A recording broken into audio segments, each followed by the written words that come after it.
Pecadores en las manos de un Dios airado, por Jonathan Edwards. Enfield, Connecticut, 8 de julio 1741. Pecadores en las manos de un Dios airado. A su tiempo su pie resbalará. Deuteronomio 32:35. En este versículo, Dios amenaza vengarse de los israelitas impíos e incrédulos que conformaban el pueblo visible de Dios y que vivía bajo los medios de gracia, pero que no obstante, todas las obras maravillosas a su favor no hacían caso a su consejo, ni los entendían. De todos los cultivos del cielo produjeron frutos amargos y venenosos, como lo dicen los versículos que preceden al texto.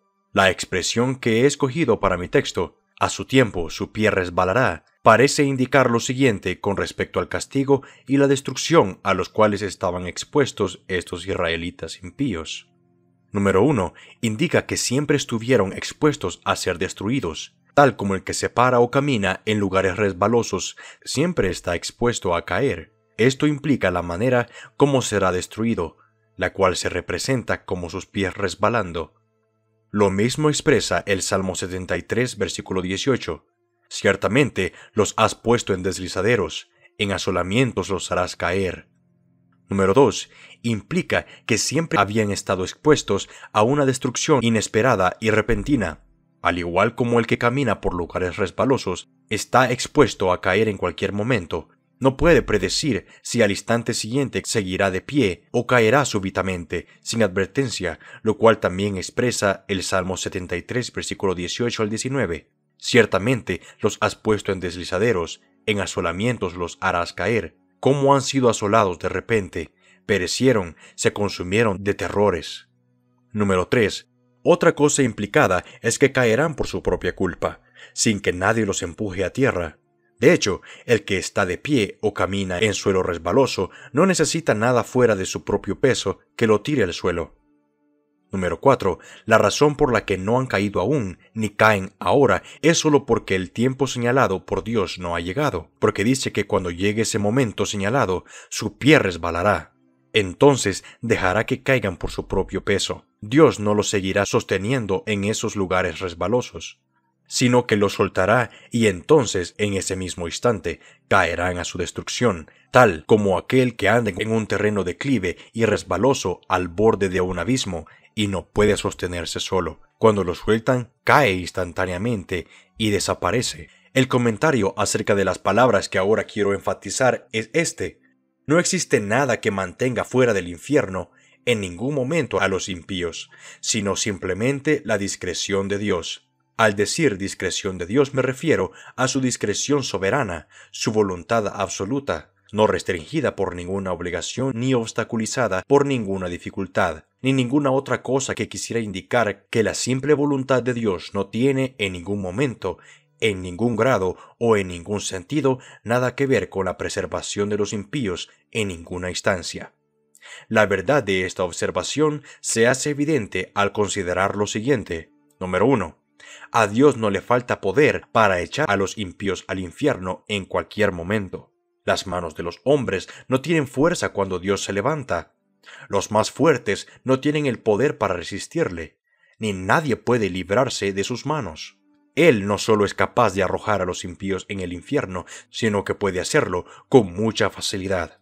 Algunas veces, las autoridades terrenales enfrentan la dificultad de no poder vencer a un rebelde que ha encontrado manera de fortificarse y se ha hecho fuerte por la cantidad de seguidores. Pero con Dios no es así. No hay baluarte que pueda ofrecer resistencia al poder de Dios. Aunque muchos se unan y formen una gran multitud de enemigos aliados contra Dios, Él los hace pedazos sin mayor dificultad.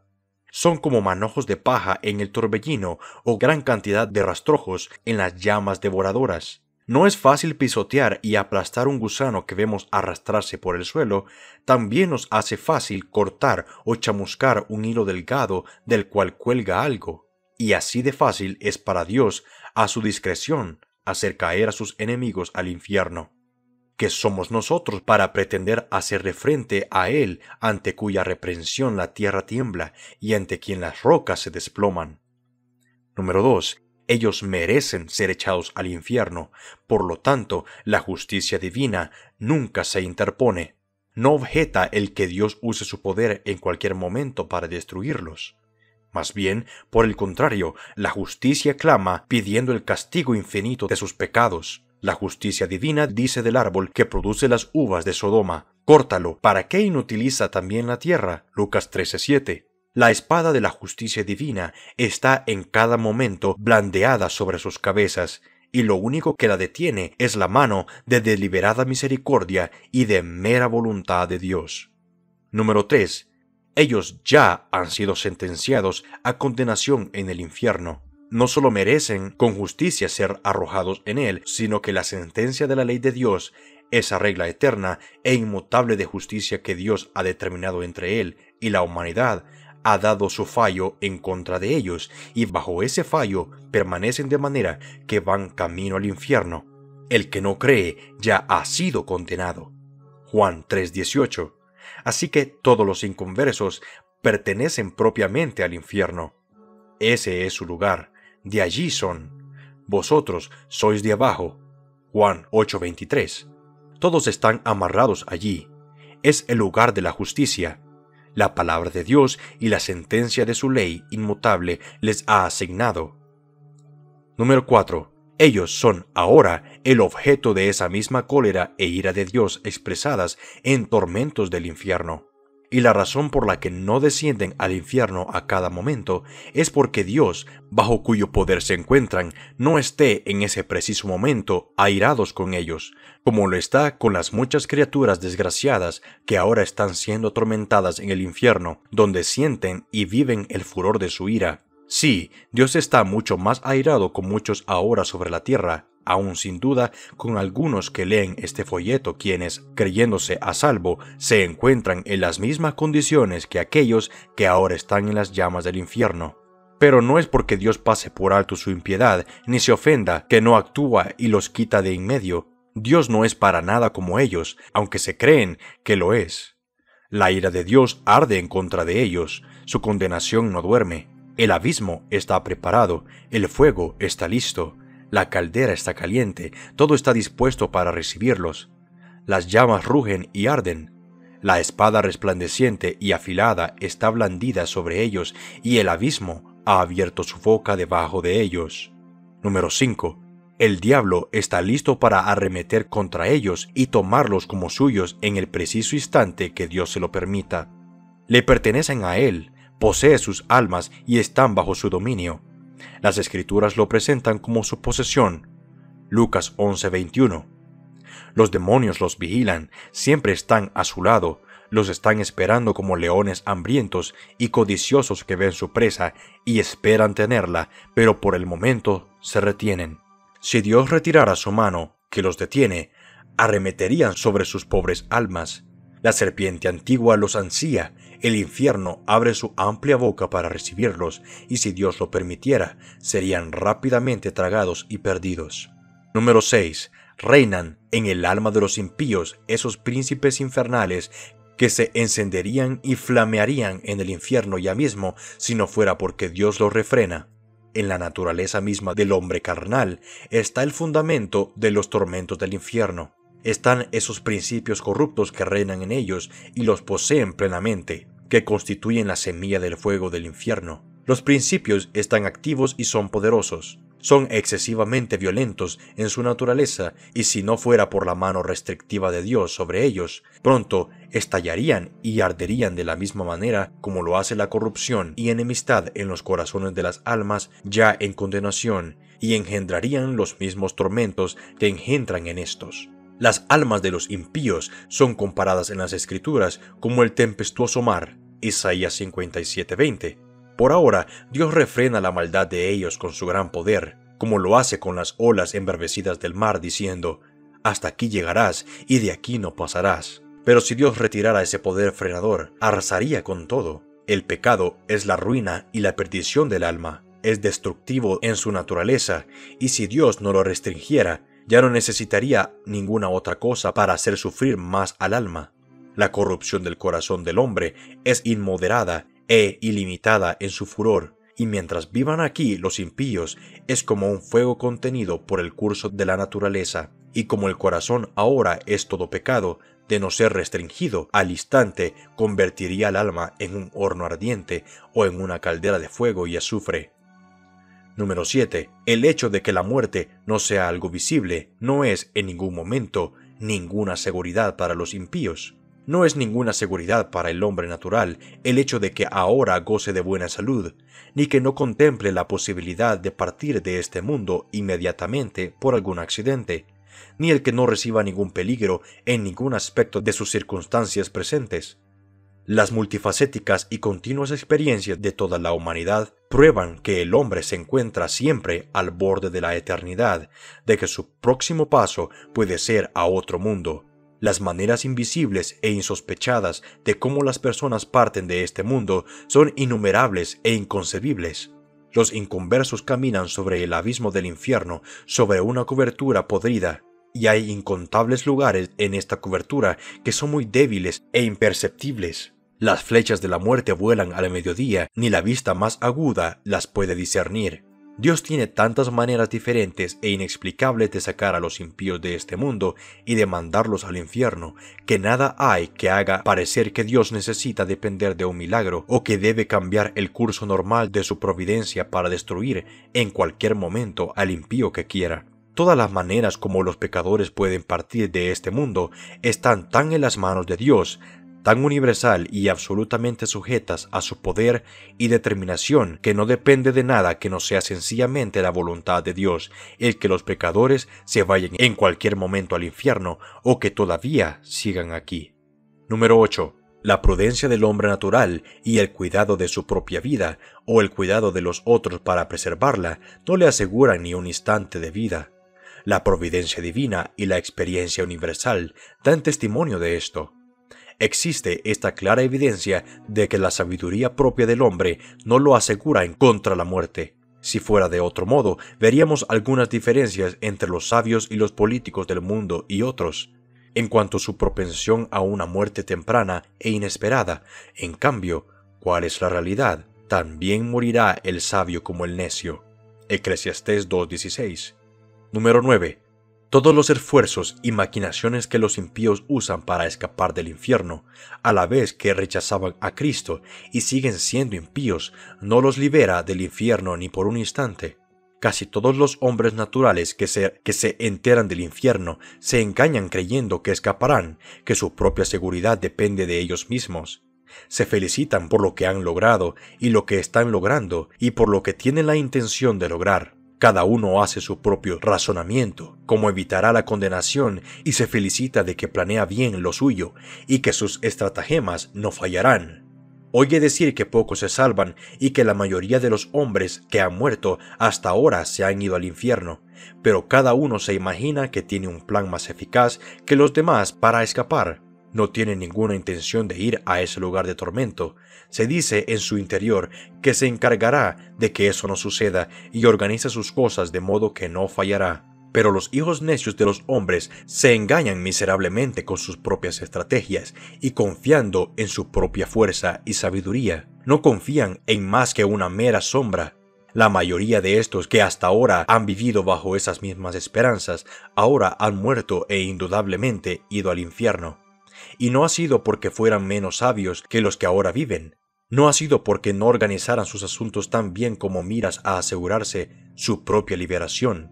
Si pudiéramos acercarnos y hablar con ellos y preguntarles, uno por uno, qué esperaban cuando vivos y cuando escuchaban hablar del infierno, de estar sujetos a ese sufrimiento, oiríamos que cada uno responde: no, mi intención nunca fue terminar aquí. Yo ya había planeado otra cosa. Pensaba que mi estratagema era buena, pensaba encargarme de todo, pero esto me sucedió de pronto. No esperaba que fuera así. Me sorprendió como ladrón en la noche. La muerte se burló de mí, la ira de Dios fue demasiado rápida para mí. Oh, mi maldita insensatez. Me engañaba a mí mismo y me complacía a mí mismo con sueños vanos de lo que pensaba haría en el más allá, y cuando hablaba de paz y seguridad, vino sobre mí la destrucción repentina. Número 10. Dios no ha asumido ninguna obligación, ni ha hecho ninguna promesa de resguardar en ningún momento al hombre natural del infierno. Dios no ha hecho ninguna promesa de vida eterna, ni de liberación o preservación de una muerte eterna, aparte de lo que se estipula en su pacto de gracia. Las promesas dadas en Cristo, en quienes todas las promesas son sí y amén. Pero los que no tienen ningún interés en las promesas del pacto de gracia y que no son hijos del pacto, que no creen en ninguna de las promesas, no tienen ningún interés alguno en el mediador del pacto, de modo que cualquier cosa que algunos se han imaginado o supuesto acerca de las promesas al hombre natural que sinceramente busca respuestas, podemos afirmar, sin equivocarnos, que todo lo que el hombre natural acepte como religión y cualesquiera que sean sus oraciones hasta que crea en Cristo, Dios no tiene ninguna obligación de librarlo en ningún momento de la destrucción eterna. Entonces, si es así que el hombre natural, sostenido en la mano de Dios extendida sobre el abismo del infierno, merece ese fuego del abismo, ya está sentenciado a él, y Dios está muy encolerizado. Su ira es tan grande hacia él como la que siente por los que de hecho están sufriendo en el infierno la intensidad de su ira, y nada ha podido hacer para apaciguarla. Ni está Dios comprometido por ninguna promesa de seguir sosteniéndolo, ni siquiera un momento. El diablo lo espera, el infierno lo ansía, las llamas se reúnen y centellan a su alrededor, y lo atraparán y devorarán. El fuego reprimido en su corazón lucha por escapar y no tiene interés en ningún mediador. No hay ningún medio a su alcance que le dé seguridad. En resumen, el hombre natural no tiene ningún refugio, nada a que aferrarse. Lo único que lo preserva es la voluntad absoluta de un Dios encolerizado, no de ningún pacto, ninguna obligación de ser paciente. Aplicación. La presentación de este terrible tema tiene el propósito de despertar a los inconversos y llevarlos a una convicción del peligro que corren. Esto que has escuchado es el caso de cada persona sin Cristo. Ese mundo de sufrimiento, ese lago de azufre ardiente, se extiende debajo de ti. Allí está el espantoso abismo de las llamas abrasadoras de la ira de Dios. Allí está la boca inmensa del infierno, abierta de par en par, y tú no tienes nada que te sostenga, nada a lo cual aferrarte. No hay nada más que aire entre tú y el infierno. Es solo el poder y la simple voluntad de Dios que te impide caer. Es posible que no estés consciente de esto. Sabes que no estás en el infierno, pero no ves la mano de Dios en ello, sino que dependes de otras cosas, como ser tu buena salud, el hecho de que te cuidas y los medios que usas para tu subsistencia. Pero la realidad es que estas cosas no son nada. Si Dios retirara su mano, estas cosas no impedirían que cayeras, tal como el aire no puede sostener a alguien suspendido de él. Tu iniquidad te hace, por así decirlo, pesado como el plomo y te haría caer con gran peso y presión hacia el infierno, y si Dios te soltara, te hundirías inmediatamente, cayendo velozmente en el abismo sin fondo, y tu buena salud, el hecho de que te cuides y los medios usados para tu subsistencia y toda tu justicia y rectitud no tendrían ninguna influencia para sostenerte e impedir que caigas al infierno. Tal como una tela de araña no puede detener una roca al caer, de no ser por la voluntad soberana de Dios, la tierra no te sostendría ni un instante porque eres una carga para ella. La creación gime contigo, todas las criaturas están sujetas involuntariamente a la esclavitud de tu corrupción. El sol no brilla voluntariamente sobre ti para darte luz y para que sirvas al pecado y a Satanás. La tierra no da sus frutos voluntariamente para satisfacer tus pasiones, ni es voluntariamente el escenario sobre el cual cometes tus impiedades. El aire no te da voluntariamente el aliento para mantener en ti el hálito de vida mientras pasas tu vida sirviendo a los enemigos de Dios. Las criaturas de Dios son buenas y fueron hechas para que el hombre sirviera con ellas a Dios. Y no es voluntariamente que se prestan para ningún otro propósito y gimen cuando sufren abusos para cumplir propósitos tan directamente contrarios a la naturaleza y finalidad. Y el mundo te vomitaría si no fuera por la mano soberana de aquel que lo sujeta con esperanza. Las sombrías nubes de la ira de Dios flotan ahora directamente sobre tu cabeza, llenas de terribles tempestades y truenos, y de no ser por la mano restringente de Dios, irrumpirían inmediatamente sobre ti. La voluntad soberana de Dios por ahora detiene el ventarrón, de otra manera llegaría con furia y la destrucción llegaría como un remolino y sería como la paja del suelo trillado del verano. La ira de Dios es como aguas caudalosas que están refrenadas por ahora, pero aumentan más y suben más y más hasta que se les da salida, y cuanto más se les deja subir, con más velocidad y poder será su corriente cuando por fin se sueltan. Es cierto que el juicio contra tus obras perversas no se ha ejecutado todavía. Los diluvios de la venganza han sido retenidos, pero mientras tanto, tu culpa aumenta constantemente, día tras día, va juntando más ira, y no es sino por la simple voluntad de Dios que detiene las aguas que no quieren ser detenidas y presionadas fuertemente para salir. Si Dios tan solo retirara su mano de la compuerta, se abriría inmediatamente y los feroces diluvios del furor y la ira de Dios arremeterían con fuerza inconcebible y caerían sobre ti con poder omnipotente. Y si tu fuerza fuera 10,000 veces mayor de lo que es, hasta 10,000 veces mayor que la fuerza del diablo más poderoso en el infierno, no sería nada para detenerla o resistirla. El arco de la ira de Dios está encorvado, la flecha lista en la cuerda, y la justicia apunta la flecha a tu corazón y estira el arco. No es otra cosa sino la mera terminación de Dios, y un Dios airado, sin haber hecho ninguna promesa o tener ninguna obligación, que evita que la flecha se embriague contra tu sangre. Así que todos ustedes que nunca han pasado por un gran cambio de corazón realizado por el gran poder del Espíritu de Dios sobre sus almas, todos los que nunca han nacido de nuevo, ni han sido hechas nuevas criaturas, ni han sido levantados de la muerte del pecado a un nuevo estado, se encuentran en las manos de un Dios airado. Aunque hayan reformado muchas cosas en sus vidas y muchos hayan sentido afecto por la religión y pueden conservar una forma de religión en sus familias, hogares y en la casa de Dios, no es más que por su pura voluntad que sean este mismo momento tragados en una destrucción eterna. No importa lo poco convencidos que estén ahora de la verdad que oyen, a su tiempo estarán plenamente convencidos de ella. Los que han partido estando en las mismas circunstancias en que se encuentran ustedes, testifican que así fue con ellos, porque la mayoría de ellos sufrió una destrucción repentina e inesperada mientras creían que vivían tranquilos y seguros. Ahora comprueban que esas cosas de las que dependían para su paz y seguridad no eran más que un soplo y una sombra vacía.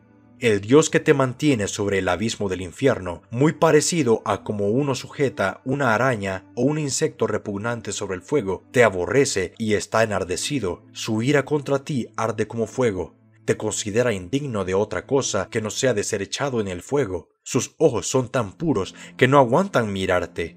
Eres 10 veces más abominable a sus ojos que la peor serpiente venenosa es a nuestros ojos. Tú lo has ofendido infinitamente más que cualquier rebelde obstinado lo haya hecho contra su gobierno, y sin embargo no es otra cosa que su mano lo que te detiene de caer en el fuego en cualquier momento. Es solo despertar una vez más en este mundo, es solo por eso y ninguna otra cosa que no te fuiste al infierno anoche, que pudiste despertar una vez más en este mundo, después de haber cerrado tus ojos para dormir, y no hay ninguna otra razón sino la mano de Dios, por la cual no has caído en el infierno desde que te levantaste esta mañana. No hay otra razón, fuera de su misericordia, que mientras escuchas este escrito y en este mismo momento no caes en el infierno. Oh pecador, considera el terrible peligro en que te encuentras. Es un gran horno de ira, un abismo ancho y sin fondo, lleno del fuego de ira, el que tienes debajo al ser sostenido por la mano de ese Dios, cuya ira has provocado y encendido tanto como lo hicieron muchos de los condenados en el infierno. Cuelgas de un hilo con las llamas de la ira divina flameando alrededor y amenazando quemarlo en cualquier momento. No obstante, no tienes interés en ningún mediador y nada de qué agarrarte para salvarte, nada para escapar de las llamas de la ira, nada que sea tuyo, nada de lo que has hecho, nada de que puedas hacer para convencer a Dios que te libre, aunque sea por un instante. Y considera ahora más particularmente. Número 1. ¿De quién es la ira? Es la ira del Dios infinito. Si fuera solo la ira de un hombre, aunque fuera el príncipe más poderoso, sería comparativamente pequeña para tener en cuenta. La ira de los gobernantes es para temer, especialmente si son absolutos y tienen bajo su poder las posesiones y vidas de sus súbditos para hacer con ellas lo que quieran. Como rugido de cachorro de león es el terror del rey. El que lo enfurece peca contra sí mismo. Proverbios 20:2. El súbdito que provoca la ira de un gobierno arbitrario se expone a sufrir los tormentos más extremos que el ser humano pueda inventar o que el poder humano pueda infligir. Pero los más potentados terrenales, en su máxima majestad y fuerza, cuando demuestren los horrores de lo que son capaces, no son más que gusanos débiles y despreciables en el polvo, en comparación con el gran y todopoderoso Creador y Rey del cielo y de la tierra. Aquellos muy poco pueden hacer cuando se enfurecen y cuando exteriorizan lo peor de su furor. Todos los reyes de la tierra, delante de Dios, son como langostas, no son nada, y menos que nada, tanto su amor como su odio deben ser despreciados profundamente. La ira del gran Rey de Reyes es mucho más terrible que el de ellos, y mayor es su majestad. Mas os digo, amigos míos, no temáis a los que matan el cuerpo, y después nada más pueden hacer. Pero os enseñaré a quiénes debéis temer. Temed a aquel que después de haber quitado la vida, tiene poder de echar en el infierno. Sí, os digo, a este temed. Lucas 12:4-5. Número 2. Es el furor de su ira a lo que estás expuesto. Con frecuencia leemos acerca del furor de Dios, como en Isaías 59:18. Como para vindicación, como para retribuir con ira a sus enemigos y dar el pago a sus adversarios. Y también en Isaías 66:15. Porque he aquí que Jehová vendrá con fuego y sus carros como torbellino, para descargar su ira con furor y su reprensión con llamas de fuego. Y de la misma forma, en muchos lugares, así leemos del lagar, del vino, del furor y de la ira del Dios Todopoderoso. Apocalipsis 19:15. Las palabras son extremadamente terribles. Si hubiera dicho sencillamente la ira de Dios, las palabras hubieran implicado algo infinitamente terrible, pero se trata del furor y la ira de Dios, la furia de Dios, el furor de Jehová. ¡Ay, qué espantoso debe ser! ¿Quién puede explicar o concebir lo que implican estas expresiones? Pero además es el furor y la ira del Dios Todopoderoso, como si ocurriese una grandísima manifestación de su poder todopoderoso en lo que el furor de su ira infligiría, como si la omnipotencia estuviera, por así decir, encolerizada y ardorosa, tal como los hombres actúan ardorosamente encolerizados en el furor de su ira. Entonces, ¿cuál será la consecuencia? ¿Qué sucederá con el pobre gusano que es el sujeto de esa ira? ¿Quién puede mantenerse fuerte y qué corazón lo puede soportar? ¿A qué profundidad inexpresable e inconcebible de sufrimiento tiene que hundirse la pobre criatura que es objeto de esto? Considera esto, tú que estás en un estado no regenerado. El que Dios, de hecho, ejecute el furor de su ira implica que descargará su ira sin compasión. Cuando Dios contempla lo extremadamente indescriptible de tu caso y ve que tu tormento supera desproporcionadamente tus fuerzas y ve que tu pobre espíritu es aplastado y se hunde, por así decir, en tinieblas infinitas, no tendrá compasión de ti, no vacilará en la ejecución de su ira, ni alivianará para nada su mano. No habrá moderación ni misericordia, ni detendrá Dios a su torbellino. No se interesará por tu bienestar, ni te cuidará de que no sufras demasiado en ningún otro sentido, sino solo que no sufras más de lo que la justicia estrictamente requiere. Nada será retenido por el simple hecho de que sea manifestado fuerte de sobrellevar.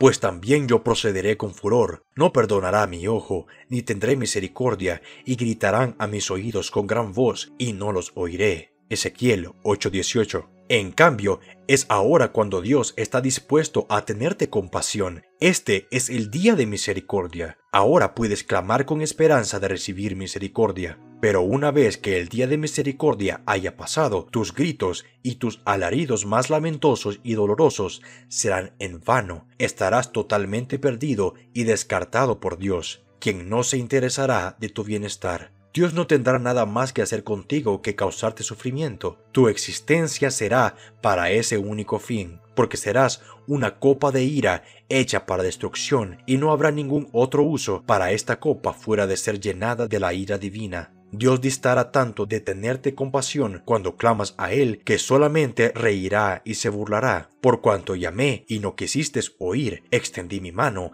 y no hubo quien atendiese, sino que desechasteis todo consejo mío y mi reprensión no quisisteis. También yo me reiré en vuestra calamidad y me burlaré cuando os viniere lo que teméis. Cuando viniere como una destrucción lo que teméis, vuestra calamidad llegará como un torbellino. Cuando sobre vosotros viniere tribulación y angustia, entonces me llamarán y no responderé. Me buscarán de mañana y no me hallarán, por cuanto aborrecieron la sabiduría y no escogieron el temor de Jehová, ni quisieron mi consejo y menospreciaron toda represión mía. Comerán del fruto de su camino y serán hastiados de sus propios consejos, porque el desvío de los ignorantes los matará y la prosperidad de los necios los echará a perder. Proverbios 1:24-32. Qué terribles son esas palabras del Dios Todopoderoso. He pisado yo solo el lagar y de los pueblos nadie había conmigo. Los pisé con mi ira y los hollé con mi furor, y su sangre salpicó mis vestidos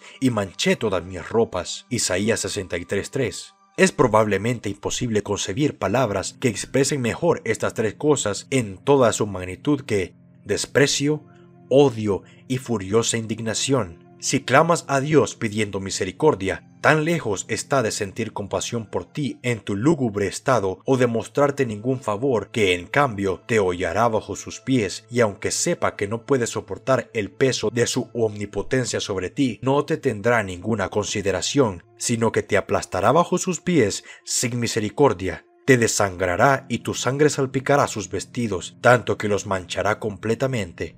No solo te aborrecerá, sino que te despreciará totalmente. No habrá ningún lugar donde merezcas estar, sino debajo de sus pies, para ser hollado como el fango en la calle. Número 3. El sufrimiento al que estás expuesto es aquel que Dios te causará a fin de mostrarte lo que es su ira. Dios quiere mostrar a los ángeles y a los hombres tanto la excelencia de su amor como lo terrible de su ira. A veces los reyes terrenales quieren demostrar lo terrible de su ira con castigos extremos a los que los han provocado. Nabucodonosor, poderoso y orgulloso monarca del imperio caldeo, quiso mostrar su ira cuando lo encolerizaron Sadrach, Mesach y Abednego, dando la orden de que fueran echados al horno de fuego y que éste fuera 7 veces más caliente que antes. Sin duda, su cólera había llegado al colmo. El Dios grande también está dispuesto a demostrar su ira y magnificar su terrible majestad y gran poder por medio del sufrimiento extremo de sus enemigos. ¿Y qué si Dios, queriendo mostrar su ira y hacer notorio su poder, soportó con mucha paciencia los vasos de ira preparados para destrucción? Romanos 9:22. Y porque su designio es demostrar qué terrible es su ira totalmente desatada con todo su furor y cólera, lo hará que suceda y logrará algo que será contemplado con horror. Cuando el Dios grande y airado se ha levantado y ejecutado su terrible venganza contra el pobre pecador y el desgraciado de hecho sufre el peso infinito de su indignación, Dios convocará a todo el universo para que contemple la terrible majestad y el gran poder que aquello demuestra. Y los pueblos serán como cal quemada, como espinos cortados serán quemados con fuego. Oíd los que estáis lejos, los que he hecho, y vosotros los que estáis cerca. Conoced mi poder. Los pecadores se asombraron en Sión. Espanto sobrecogió a los hipócritas. ¿Quién de nosotros morará con el fuego consumidor? ¿Quién de nosotros habitará con las llamas eternas? Isaías 33:12-14. Así será contigo si eres inconverso y te propones seguir siéndolo. El poder infinito, la majestad y lo horroroso de Dios omnipotente en toda su magnitud será demostrado sobre ti en la fuerza inconcebible de los tormentos que sufrirás. Serás atormentado en la presencia de los santos ángeles y en la presencia del Cordero. Y cuando estés sufriendo, los habitantes gloriosos del cielo se acercarán y contemplarán el terrible espectáculo para que puedan ver lo que es la ira y la ferocidad del Todopoderoso. Y cuando lo han visto, caerán delante de él y lo adorarán por su gran poder y majestad. Y de mes en mes y de día de reposo en día de reposo vendrán todos a adorar delante de mí, dijo Jehová, y saldrán y verán los cadáveres de los hombres que se rebelaron contra mí, porque su gusano nunca morirá, ni su fuego se apagará, y serán abominables a todo hombre. Isaías 63:23-24. Número 4. es la ira eterna.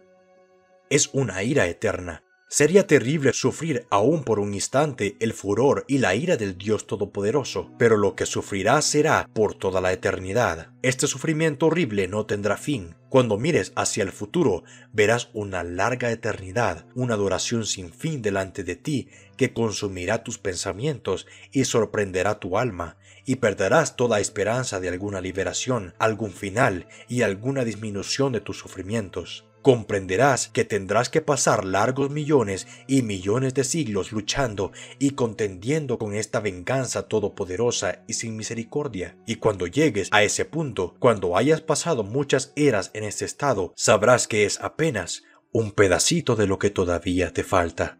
De manera que tu castigo será verdaderamente infinito. Oh, ¿quién pudiera expresar lo que es el estado de un alma en tales circunstancias? Todo lo que pudiéramos decir de ellas es apenas una débil y muy deficiente y apagada representación de esa condición, inexpresable e inconcebible, porque ¿quién conoce el poder de la ira de Dios? Qué terrible es el estado de los que cada día y a cada hora están en peligro de ser objeto de esta gran ira e infinito sufrimiento. Pero tal es el triste caso de cada alma que no ha nacido de nuevo, no importa lo moral e estricta, sobria y religiosa que pueda ser. Si tan solo consideraras esto, ya seas joven o anciano, hay razón para temer que hay muchos que leerán este escrito o que han oído el Evangelio que serán objeto de justamente este sufrimiento por toda la eternidad. No sabemos quiénes son o lo que piensan. Puede ser que ahora se sientan tranquilos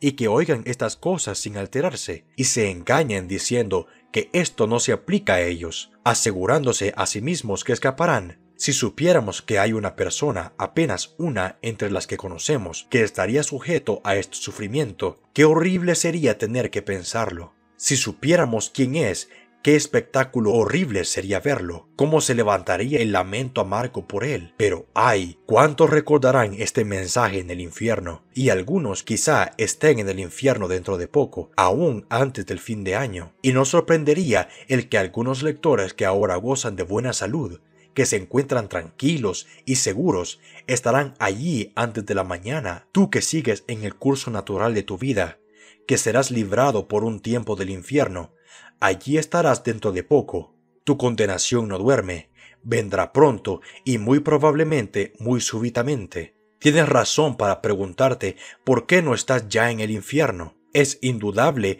que algunos que han visto o conocido que no merecían el infierno más que tú y que tenían buenas perspectivas de seguir vivos como tú, ya han partido. Su caso ya no tiene esperanza. Están clamando de su sufrimiento extremo y total desesperación. Pero aquí sigues tú en la tierra de los vivientes, bendecido con la Biblia y los días de descanso y los siervos del Señor, y tienes la oportunidad de obtener salvación. ¿Qué darían esas pobres almas ya sufriendo su condenación y sin esperanza por un día con la oportunidad como el que ahora disfrutas? Y ahora tienes una oportunidad extraordinaria, un día en el que Cristo tiene la puerta de su misericordia abierta de par en par, y clama a gran voz a los pobres pecadores, y montones vienen a él y entran en el reino de Dios. Cada día vienen del oriente, occidente, norte y sur. Muchos, hasta hace poco, se encontraban en la misma condición espantosa en que estás tú, pero ahora están felices con sus corazones llenos de amor por Él, quien los ha amado y limpiado de sus pecados con su propia sangre, regocijándose en la esperanza de la gloria de Dios. Qué horrible es de ser dejado atrás en un día tal y ver a tantos otros festejando mientras que tú te estás consumiendo y pereciendo. Ver a tantos regocijándose y cantando por el gozo que tienen en sus corazones, mientras que tú sigues teniendo razón para lamentarte con un corazón triste y un espíritu atribulado. ¿Cómo puedes descansar un momento en esta condición? ¿No es tu alma tan valiosa como las almas de muchos que acuden cada día a Cristo? Hay entre los lectores muchos que han vivido largo tiempo, pero hasta ahora no han nacido de nuevo y por lo tanto no son del pueblo de Dios, y desde su nacimiento no han hecho más que amontonar ira para el día de su ira. Oh, amigo, tu caso es extremadamente peligroso. Tu culpabilidad y dureza de corazón son extremadamente grandes. ¿No ves cómo, por lo general, las personas de tu edad son pasadas por alto y dejadas aquí por la misericordia de Dios? Tienes que reflexionar en ti mismo y despertar bien de tu sueño. No puedes aguantar el furor y la ira del Dios infinito. Y tú, joven y señorita, descuidarás esta época preciosa que ahora disfrutas cuando tantos otros de tu edad están renunciando a sus vanidades juveniles y acudiendo a Cristo. Tú en especial tienes ahora una oportunidad. Pero si la descuidas, sucederá contigo lo que sucedió con aquellos que pasaron todos sus hermosos días de la juventud en pecado y sufren ahora de ceguera y dureza de corazón. Y tú, niño, que no te has convertido, ¿no sabes que te vas a ir al infierno para sufrir la terrible ira de Dios, quien ahora está enojado contigo cada día y cada noche? ¿Te contentarás con ser hijo del diablo cuando tantos niños en esta tierra se convierten y llegan a ser hijos santos y felices del Rey de Reyes? Y cada uno de que todavía no tiene a Cristo y cuelga sobre el abismo del infierno, sea anciano o de media edad, o joven o niño, atienda ahora los claros llamados de la palabra y la providencia de Dios. Este año aceptable del Señor, sin duda, será para algunos un día de gran misericordia, para otros un día de gran venganza. El corazón de los hombres se endurece y su culpabilidad aumenta sin pausa en un día como este, si descuidan su alma. Nunca hubo una época cuando se emplearan tantos medios para la salvación del alma, y si los descuidas completamente, maldecirás eternamente el día que naciste. Ahora, como sin duda sucedió en la época de Juan el Bautista, el hacha apunta a la raíz de los árboles, y todo árbol que no dé buen fruto será cortado y arrojado al fuego. Por lo tanto, todo aquel que está sin Cristo, despierte este instante y huya de la ira venidera. La ira del Dios Todopoderoso se cierne ahora sobre cada pecador no regenerado. Cada uno huya de Sodoma. Escapa por tu vida. No mires tras ti. Escapa al monte, que no sea que perezcas.